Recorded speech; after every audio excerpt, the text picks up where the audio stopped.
जय हिंद दोस्तों, आप सभी का स्वागत है सक्सेस मैथमेटिक्स के इस यूट्यूब चैनल पर। हम लोग देख रहे थे क्लास 12 का डिटर्मिनेंट में दो छोटा छोटा वीडियो आप लोग को मिला होगा।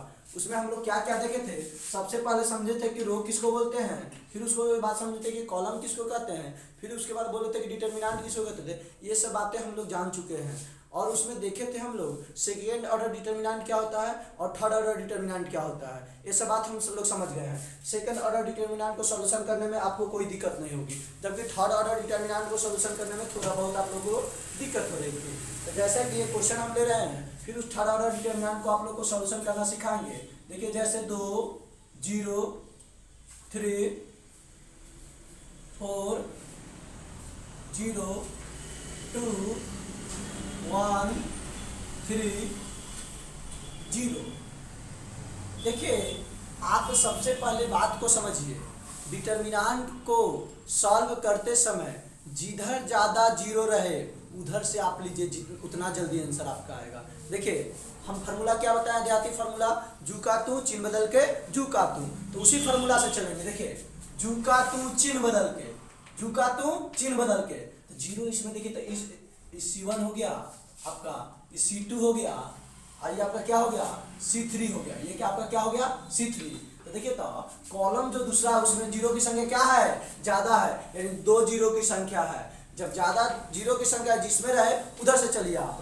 तो जू का तू चिन्ह बदल के, अब यहाँ से फॉर्मूला क्या लगेगा, चिन्ह बदल के जू का तू चिन्ह बदल के, चिन्ह बदल के जू का तू चिन्ह बदल के। तो देखिए जीरो वाला जहाँ जहाँ टर्म रहेगा ना, तो जीरो वाला को आप छोड़ दीजिएगा, जीरो से मल्टीप्लाई कीजिएगा तो क्या आ जाएगा, जीरो आएगा। तो देखो जू का तू चिन्ह बदल के, इस रो से दूसरा कॉलम से चल रहे हैं, तो चिन्ह बदल के जू का तू चिन्ह बदल के, तो चिन्ह बदल के 3, ठीक 3 हो गया। क्या बोले थे, जिसको लेंगे उसका रो और कॉलम बंद हो जाएगा, इसका रो बंद इसका कॉलम बंद, बचा क्या 2 3 4 2, यानी बचा यहाँ पर 2 3 4 2। देखिए तो इसका सॉल्यूशन कीजिए तो -3, अब क्या करिएगा मल्टीप्लाई कीजिएगा, तो 2 दूना 4 3 चौका 12 -12, घटाइए तो -3, घटाइएगा तो -8, माइनस माइनस कैंसिल, 18 के 24। ये देखिए ऐसे आया। अच्छा तो कहिएगा कि ऐसे ही है और जू का तू यहाँ से चलते तो उस पर आंसर नहीं आता, बापू उस पर भी आंसर आता। आप देखिए इधर हम बताते, देखिए जू का तू तो जो है उसको छोड़ दिए, जू का तू ई बंद, तो 0 2 3 0 0 2 3 0, तो ये जू का तू हो गया। चिन्ह बदल के, तो जीरो को करिए चिन्ह बदल कर, तो चिन्ह बदल के ये बंद 4 2 1 0, 4 2 1 0, ठीक। उसके बाद देखिए जू का तू चिन्ह बदल के जू का तू, यानी जैसे है वैसे, 3 है तो 3 है तो 3, ये बंद हो गया, ये बंद हो गया, क्या बचा 4 0 1 3। अब देखिए इसी को हम लोग सॉल्व करते हैं। जैसे देखिए 2 है तो 2 हो गया, अब पीछा तीसरी गुना कीजिएगा तो 0, तो 0 -6, अब -0 0 -2, अब प्लस क्या 3 4 तिहाई 12, आई 0 12 -0। देखो अब हम लोग क्या करेंगे, यहाँ पर घटाइए तो 2 गुने -6, देखिए 0 है 0 से गुना कीजिएगा तो ये पूरा टर्म क्या हो जाएगा 0, यानी ये टर्म डिलीट हो गया। अब यहाँ पर क्या बचा 12 बचा, 12 में 0 घटाइए तो 12 क्या है 36, यानी +36, और यहाँ पर आ गया आपका -6 दूना 12, तो -12 + 36 घटाइएगा तो क्या आ जाएगा आपका 24। देखिए दोनों का आंसर क्या आ जा रहा है, सेम। आप डिटर्मिनेंट को किसी भी तरह से बनाए, चाहे आप किसी रो को लेकर बनाए, चाहे किसी कॉलम को लेकर बनाए, किसी भी रो किसी भी कॉलम को लेकर आप डिटर्मिनेंट को बना सकते हैं। लेकिन ध्यान रहे अगर आपको जल्दी आंसर ले आना है तो देखिए डिटर्मिनेंट में जीरो है कहीं, अगर डिटर्मिनेंट में जिधर जीरो मिले उधर से लेके चलिए। क्यों, क्योंकि एक टर्म मेरा खत्म हो जाएगा, जहाँ पर जीरो रहेगा वहाँ पर वो वाला टर्म खत्म हो जाएगा। जब वो टर्म खत्म हो जाएगा तो हमको सॉल्यूशन करने में क्या होगी, आसानी होगी। तो ये डिटर्मिनेंट को लेकर चले, ऐसे हो गया। अच्छा, आप कहते हैं कि ऐसे भी तो लेके चल सकते थे इस कॉलम को, पहला कॉलम के हिसाब से। हाँ बाबू, क्यों नहीं लेके चल सकते थे। जुका तू चिन्ह बदल के जुका तू, अच्छा जुका तू चिन्ह बदल के, कहते कि दूसरा रो को लेके चल देता। हाँ, तो चिन्ह बदल के जुका तू चिन्ह बदल के, बात तो वही है, कुछ नहीं है, बस थोड़ा सा समझने का फेर है।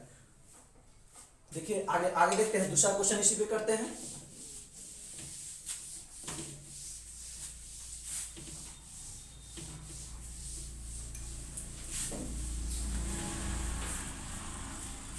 देखिए क्वेश्चन दूसरा क्या है, 2 0 -3 4 -2 3 4 -3 2। इस डिटर्मिनेंट को हमको सॉल्व करना है। इस डिटर्मिनेंट का आंसर कितना आएगा इसको हमको देखना है। आपको तो देहाती फार्मूला याद है, जुका तू चिन्ह बदल के जुका तू चिन्ह बदल के जुका तू। ऐसे भी आप चल सकते हैं, इसमें भी जीरो है, चाहे ऐसे भी चल सकते हैं। तो आप सिंपल उसी तरह से लेकर चलिए, जुका तू तो जुका तू यानी दो है जैसे के तैसे, जुका चू तू, ये चिन्ह बंद ये बंद, तो क्या बचा -2 3 -3 2 हो गया। जुका तू चिन्ह बदल के, इसका चिन्ह काला बदल, जीरो है तो जीरो वाला टर्म खत्म, चिन्ह बदल के खत्म हो गया। और जुका तू तो -3 है तो जस के तस, ये बंद 4 और -2 4 और -3 बचा। ठीक, अब देखिए, अब इसी को 2 मल्टीप्लाई कीजिए, -4 माइनस माइनस प्लस 3 3 के 9 और -3 -12 +8। अब देखो 2 घटाइएगा तो देखिए तो 9 में से 4 घटाइए तो कितना बच जाएगा 5, यानी +5 -3 और माइनस कितना -4, माइनस से माइनस, चलिए माइनस माइनस प्लस कितना हो जाएगा 12, तो 2 बचे 10 और माइनस कितना हो गया 12, -12 होगा कि +12, तो माइनस देखिए यहाँ पर माइनस है और माइनस है, तो माइनस माइनस मेरा क्या हो जाएगा प्लस हो जाएगा ना, तो यानी माइनस माइनस प्लस यहाँ पर कितना हो जाएगा 22।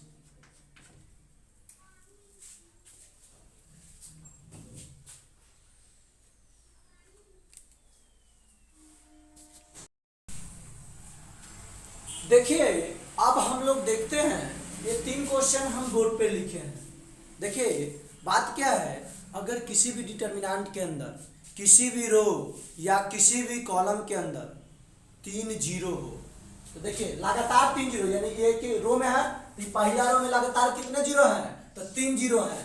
आई पहला कॉलम में लगातार कितने जीरो हैं, तो 3 जीरो है। अगर ये जीरो यहाँ पर रहे चाहे यहाँ पर रहे, उससे कोई मतलब नहीं है।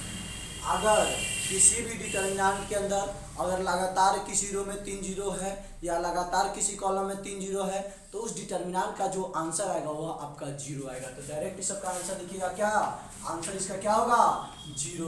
आंसर क्या होगा जीरो। यहाँ पर इसका आंसर क्या होगा जीरो। क्यों, तो यहाँ पर पहला कॉलम में क्या है लगातार 3 जीरो है। तो किसी भी डिटर्मिनेंट के अंदर किसी भी रो या किसी भी कॉलम में अगर लगातार जीरो आ गया तो उसका आंसर क्या होगा जीरो। और देखिए यहाँ पर देखिए त्रिकोणमिति जैसा सवाल दे दिया है, ट्रिग्नोमेट्रिकल फंक्शन है ये सभी के सभी। तो देखिए cos theta minus sin theta cos theta, ये क्या ऑर्डर है 2 ऑर्डर है, 2 गो रो है R1 R2 C1 C2, 2 रो और 2 कॉलम है। जब दो रो और 2 कॉलम होगा इसे सेकेंड ऑर्डर डिटर्मिनेंट कहेंगे। इसे क्या कहेंगे सेकेंड ऑर्डर डिटर्मिनेंट कहेंगे। जब सेकेंड ऑर्डर डिटर्मिनेंट हो गया तो यहाँ पर देखिए तिरछा तिरछी क्या करेंगे गुना करेंगे।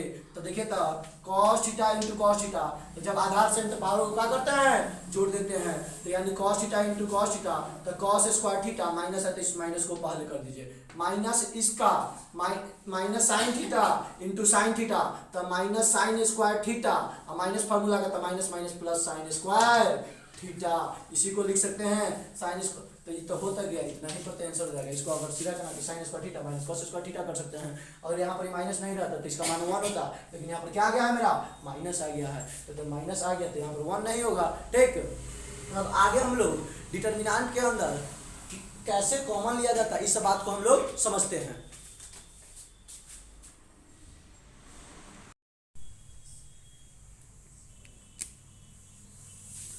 अब देखिए नोट, उसके आगे हम लोग देखिए डिटर्मिनेंट के अंदर कॉमन लेने का तरीका सिखाएंगे, इसके बाद सिखाएंगे।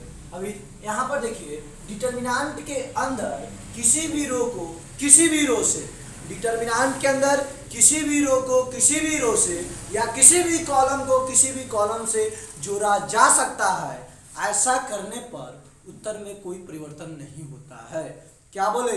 डिटर्मिनेंट के अंदर किसी भी रो को किसी भी रो से जोड़ा जा सकता है या किसी भी कॉलम को किसी भी कॉलम से जोड़ा जा सकता है। ऐसा करने में पर उत्तर में कोई परिवर्तन नहीं होता है। देखिए यही बात लिखे हैं, डिटर्मिनेंट के अंदर किसी भी रो को किसी भी कॉलम या किसी भी कॉलम को किसी भी कॉलम में जुड़ा या घटाया जा सकता है। ऐसा करने पर डिटर्मिनेंट के उत्तर में कोई परिवर्तन नहीं आता है, जिसे नीचे सिखाया जा रहा है। यानी आप सिंपल भाषा में समझिए, डिटर्मिनेंट के अंदर अगर रो को रो से जोड़ना है या रो को रो से घटाना है या कॉलम को कॉलम से जोड़ना है या कॉलम को कॉलम से घटाना है, तो ऐसा करने पर जोड़ घटाव करने पर डिटर्मिनेंट के उत्तर में कोई परिवर्तन नहीं आएगा। जो आंसर आना होगा वही आंसर आएगा। जैसे समझिए, अगर हमको R1 और R2 को जोड़ना होगा, R1 और R2 कहने का मतलब क्या हो गया? R1 यानी पहला रो, R1 यानी क्या? पहला रो, और R2 यानी क्या? दूसरा रो। R1 यानी पहला रो और R2 यानी दूसरा रो। तो जब हमको R1 को ना R2 से जोड़ना हो, किससे जोड़ना हो? R2 से, यानी पहला रो को दूसरा रो से जोड़ना हो, तो जोड़ेंगे तो R1 वहां पर चेंज हो जाएगा। जो जोड़ के आएगा ना वो किसका वैल्यू होगा? R1। तो वही लिखाया गया है, R1 changed R1 plus R2। यानी जब R1 और R2 को जोड़ेंगे तो R1 की जगह पर लिखेंगे, इन पहला रो और दूसरा रो को जोड़कर पहला रो की जगह पर लिखेंगे। ठीक उसी प्रकार और R2 R1 को जोड़ना है तो हम दूसरा रो को चेंज करेंगे, तो R2 चेंज दूसरा रो और प्लस पहला रो, यानी R2 changed R2 plus R1, यानी दूसरा रो और पहला रो को जोड़ेंगे, लेकिन किसको चेंज करेंगे? दूसरा रो को चेंज करेंगे। ठीक उसी प्रकार R1 में से R2 को घटाना है तो R1 changed R1 minus R2। ठीक उसी प्रकार अगर कॉलम से चलते हैं, पहला कॉलम को दूसरा कॉलम से जोड़ना है तो पहला कॉलम चेंज होगा तो C1 changed C1 plus C2, यानी पहला कॉलम में परिवर्तन होगा। काहे परिवर्तन होगा? तो कॉलम फर्स्ट और कॉलम सेकंड को जोड़ेंगे तो पहला कॉलम में परिवर्तन। अगर C2 में से यानी कॉलम दूसरा में से और कॉलम तीसरा को घटाना है तो C2 क्या हो जाएगा? परिवर्तन हो जाएगा। तो ये क्या था? हम बोले डिटर्मिनेंट के अंदर किसी भी रो या किसी भी रो को किसी भी रो से या किसी भी कॉलम को किसी भी कॉलम से जोड़ा या घटाया जा सकता है। ऐसा करने पर उत्तर में कोई अंतर नहीं आएगा, यानी परिवर्तन नहीं आएगा। जो उत्तर आना होगा वही आएगा, जिसे हम लोग इस विधि से सीखे। क्या? R1 changed R1 plus R2, R2 changed R2 plus R1, R1 changed R1 minus R2, C1 changed C1 plus C2, C2 changed C2 minus C3। अब इस पर हम लोग कुछ क्वेश्चन को देखते हैं। अब देखिए हम लोग एक क्वेश्चन से समझते हैं, जैसे 5, 2, 7, 3। ये क्या है? डिटर्मिनेंट है। कितने ऑर्डर का डिटर्मिनेंट है? तो 2 ऑर्डर का डिटर्मिनेंट है। तो 2 ऑर्डर का डिटर्मिनेंट है, कैसे पहचाने? तो 1 2 रो है, 1 2 कॉलम है, जिसमें 2 रो और 2 कॉलम होगा, उसे सेकंड ऑर्डर डिटर्मिनेंट कहेंगे। तो सेकंड ऑर्डर डिटर्मिनेंट को सॉल्यूशन करना सीखा है आपको, कैसे? तो 5 तिहाई 15 माइनस 2 सते 14 घटाएंगे तो इसका कितना आ गया? 1। तो ऐसे तो डिटर्मिनेंट का आंसर क्या आ गया? 1। लेकिन अभी सीखा है ना, डिटर्मिनेंट के अंदर किसी भी रो को किसी भी रो से या किसी भी कॉलम को किसी भी कॉलम से जोड़ा या घटाया जा सकता है। ऐसा करने पर उत्तर में कोई परिवर्तन नहीं आता है। तो हम अगर यहाँ पर चेंज करें R1 change R1 plus R2, यानी पहला रो को चेंज करेंगे, आप पहला रो और दूसरा रो को क्या करेंगे? जोड़ेंगे, यानी रो को रो से जोड़ेंगे। तो जोड़िए, तो पहला रो है ना मेरा, क्या है? तो 7 और 5 क्या हो गया? 12। तो 12 पहला रो क्या हो गया? 12, 2 3 5, जो सेकंड है 10 का 10 रह गया, 7 का 7, 3 का 3। आप 3 6 से क्या कीजिए? गुना कीजिए। तो 12 तिहाई 36 और 5 सते 35। तो देखिए तो 36 में से 35 घट गया, तो ये क्या है? दोनों का आंसर क्या आया? सेम आया। क्या आया? सेम आया। तो देखे आप क्या देखे? डिटर्मिनेंट के अंदर हमने क्या किया? पहला रो और दूसरा रो को जोड़ा। तो क्या बोल रहे? डिटर्मिनेंट के अंदर किसी भी रो को किसी भी रो से या किसी भी कॉलम को किसी भी कॉलम से जोड़ा या घटाया जा सकता है। ऐसा करने पर उत्तर में कोई अंतर नहीं आएगा। देखिए यहाँ पर R1 और R2 को चेंज कर दिए, यानी यहाँ काल कर दिया और पहला रो और दूसरा रो को जोड़ दिए।